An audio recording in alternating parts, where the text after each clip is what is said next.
Hey guys, what's up? Welcome to another YouTube video of us. Thanks for tuning in again.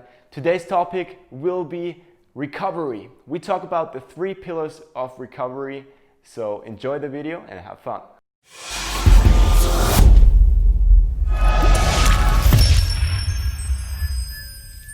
So the first pillar, and maybe the most important one, is sleep.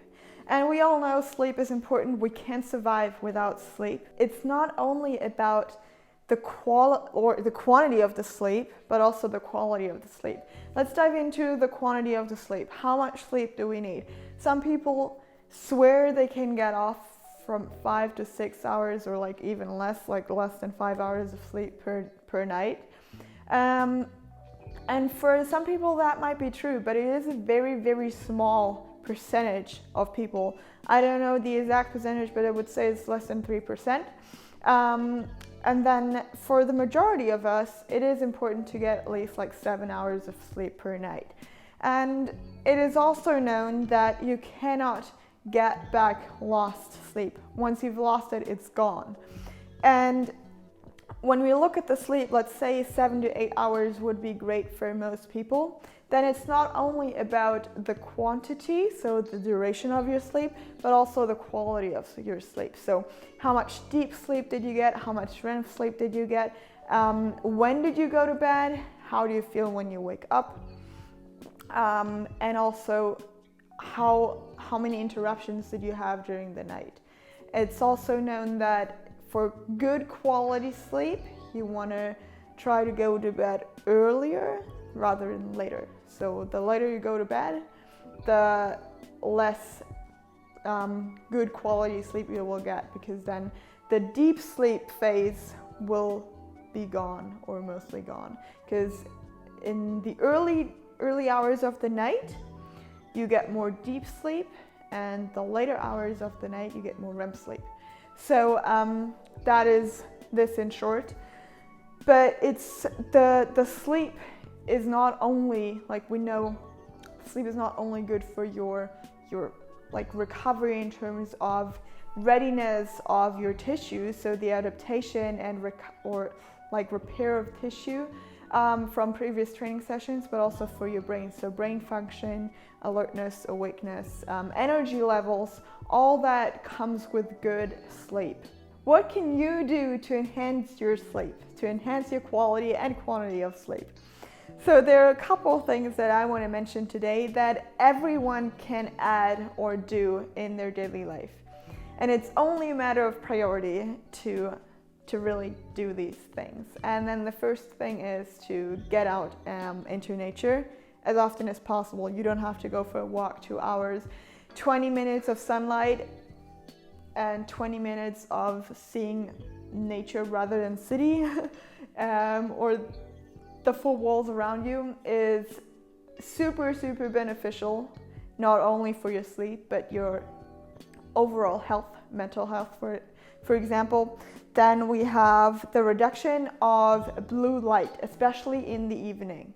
So instead of saying, oh, I'm gonna watch 2 hours of my favorite series on Netflix, try and read something. Try and do some mindfulness or breath work. Instead of sitting in front of your TV, in front of your computer, or using your phone. So try to get rid of those 1 or 2 hours prior to going to bed or going to sleep. I know it's hard, and when you do that once, like watching a series once, that's not bad, but try to get the greater quantity of the week without blue light in the evening, at least 1 hour before going to bed. Then, as I already mentioned, meditation, breath work, they all have calming effects on your mind and therefore also on your parasympathetic state. And you can relax easier, you can relax more, and your body transitions easier into that sleep mode. What else do we have? We also have food intake. It matters when you eat.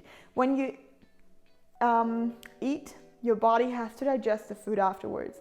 When you eat directly or prior to going to bed, then your body has to work on digest before going into that full deep sleep And if you say, okay, I'm gonna eat like at 7 or 8 p.m. instead of at 10 p.m., then your body has time to digest. And then when you're ready to go to bed, for example, at 10 p.m. or 11 p.m., then your body is ready to just go and focus on sleeping instead of focusing on digestion as well, which makes it harder, as I said before, to find the deep sleep or to fall into the deep sleep and to really just relax, because your body is using energy on something else that you shouldn't be using energy for, and that can reduce the quality of your sleep. So these are the things that are really important when it comes to quality and quantity of your sleep. That's the first pillar.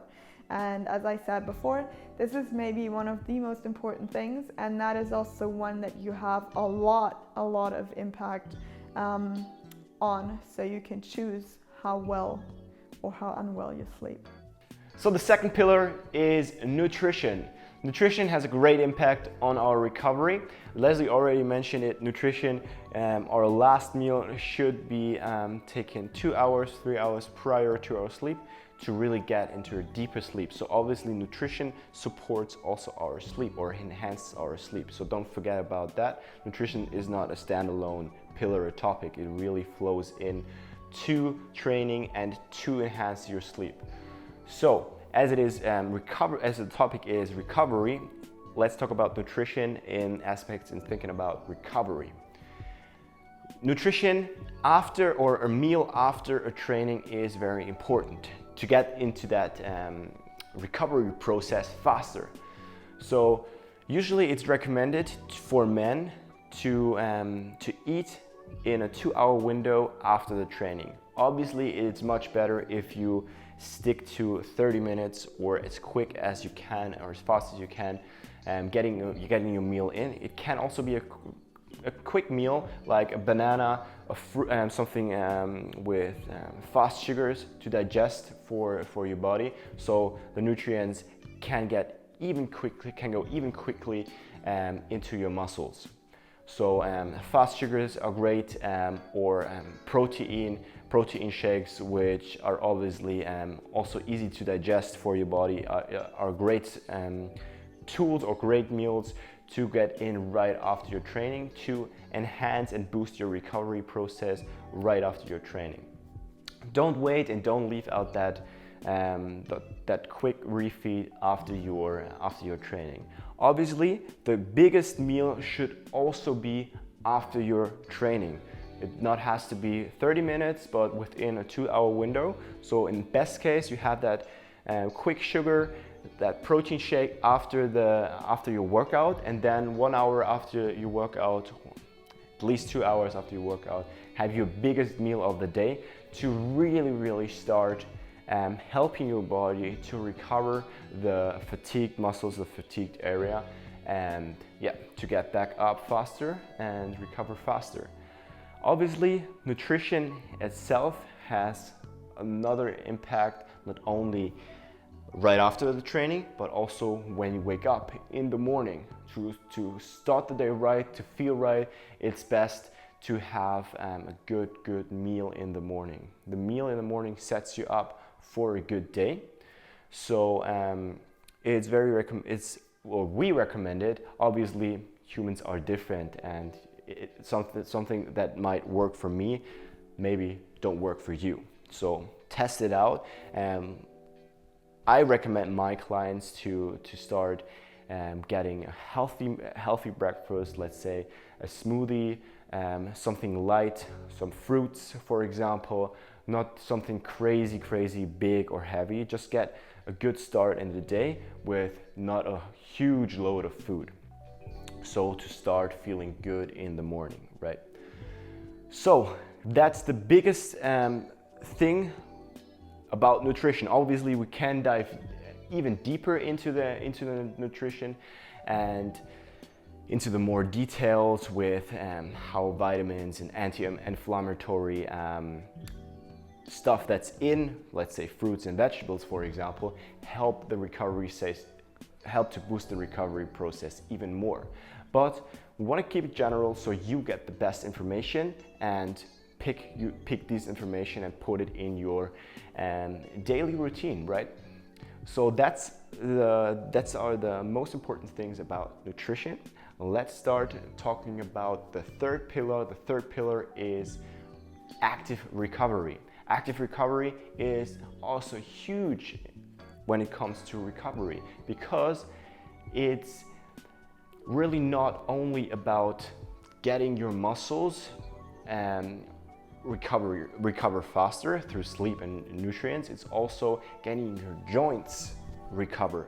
Your joints are limited to blood flow, so nutrients can flow into the joints much harder, or have a harder time to refresh in the joints. So what gets the nutrients into our joints, or new nutrients into our joints, and flush the old and bad nutrients out of the joints, is movement. Movement is health. So if you move, let's say, just go for a walk in the nature, or slow jog, light swim, or a light movement routine, yoga, mobility routine, you're nourishing your joints and refresh your joints. Also, obviously, it's also very beneficial, as a lot of studies shown that active recovery, as it is swimming, light jogs, zone 1, zone 2 jogs, really helping speed up that recovery process. Okay, so keep that in mind. Movement, whether it's light movement flows, yoga flows, or zone 1, zone 2 swims or runs, are really beneficial to sum up all that package, all the three pillars. So obviously there are some add-ons more to recovery, which we'll talk about in a different video. But if you think about these three pillars, with these three pillars alone, you can easily enhance your recovery to a level which is really helping you, and where you feel that only by adjusting these three pillars, you will get a lot out of it when it comes to recovery. So as we mentioned before, there are more things that you can do to boost your recovery even more.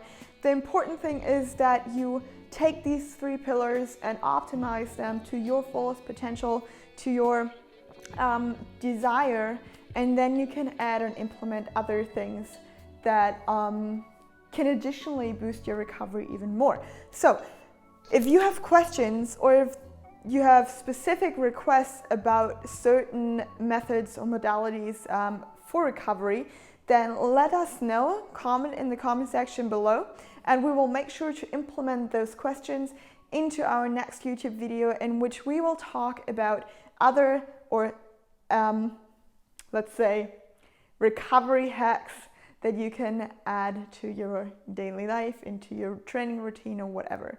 So if you enjoyed this video, then leave us a thumbs up, subscribe to our channel, and if you want more information, you can also click the link below and visit our website.